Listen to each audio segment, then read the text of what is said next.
Hajah Nawal Arafah Yassin MSI, Ketua Tim Penggerak PKK Provinsi Jawa Tengah. Membentuk Jawa Tengah yang aman, cerdas, dan berdaya. Di banyak desa di Jawa Tengah, perempuan masih sering memikul peran berlapis, mengurus rumah, menjaga anak, menopang ekonomi, bahkan menjadi penopang komunitas. Di tengah realitas itu, nama Nawal Arafah Yassin hadir sebagai sosok yang membuka ruang aman sekaligus produktif bagi perempuan. Melalui kerja-kerja sosial yang konsisten, dari edukasi anak, perlindungan keluarga, hingga pemberdayaan UMKM, ia mendorong perempuan bukan hanya bertahan, tetapi tumbuh dan memimpin. Saya percaya perempuan bisa menjadi lokomotif perubahan. Tugas kita adalah memberi mereka ruang, keterampilan, dan rasa aman, ujar Nawal dalam sebuah pertemuan komunitas perempuan di Semarang. Tumbuh dalam keluarga yang memandang pendidikan sebagai pintu perubahan, Nawal sejak muda terbiasa dekat dengan dunia sosial.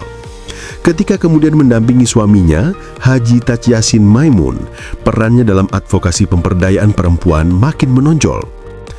Ia bukan tipe pemimpin yang sekedar hadir di podium. Ia lebih sering ditemukan berdiskusi dengan para ibu, mendengar cerita para penggerak desa, atau menyapa kedar PAUD. Setiap desa punya cerita. Tugas saya mendengarkan lebih banyak sebelum menawarkan solusi, katanya suatu kali.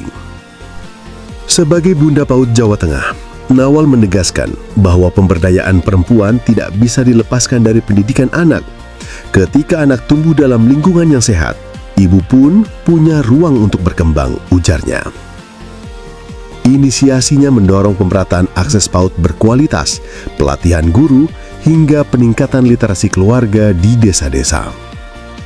Dalam isu perlindungan perempuan dan anak, Nawal menjadi salah satu figur yang paling vokal mengkampanyekan pencegahan kekerasan berbasis gender.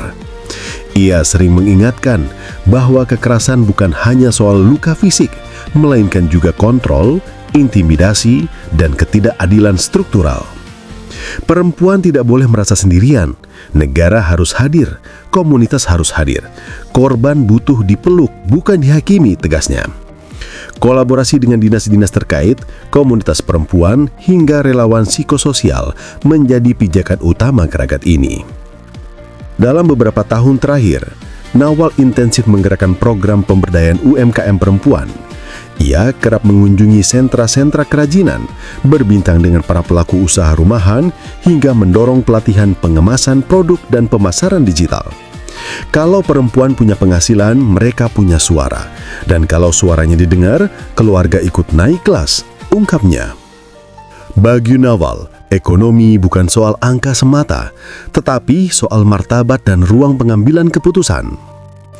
Nawal juga aktif dalam gerakan literasi keluarga, karena menurutnya perubahan besar dimulai dari kebiasaan kecil. Membaca itu jendela keberanian. Anak yang literat tumbuh percaya diri, dan ibu yang literat tidak mudah dipinggirkan, tuturnya. Ia bekerja sama dengan berbagai komunitas literasi untuk memperluas akses buku serta pelatihan pengasuhan berbasis literasi. Dalam banyak kesempatan, Nawal menunjukkan gaya kepemimpinan yang membumi. Ia tidak menggurui, ia memilih mendengar, merangkul, dan berdiskusi. Seorang kader PKK di Kendal pernah berkata kepadanya, Bu Nawal itu kalau datang bukan buat memberi ceramah, beliau hadir sebagai teman. Nawal hanya tersenyum saat mengulang cerita itu dan berkata, kalau kita ingin membantu, kita harus memulai dari empati. Di tengah tantangan besar seperti tingginya angka kekerasan, beban ganda perempuan, hingga ketimbangan ekonomi desa kota, komitmen Nawal tetap sama, memperluas ruang aman bagi perempuan. Perempuan yang kuat akan melahirkan keluarga yang sehat dan masyarakat yang lebih damai, ucapnya menutup sebuah diskusi. Melalui kerja-kerja edukatif, protektif, dan produktif, Nawal Arafah Yassin terus menyalakan nyala perubahan dan pemberdayaan, khususnya untuk perempuan dan anak di Jawa Tengah.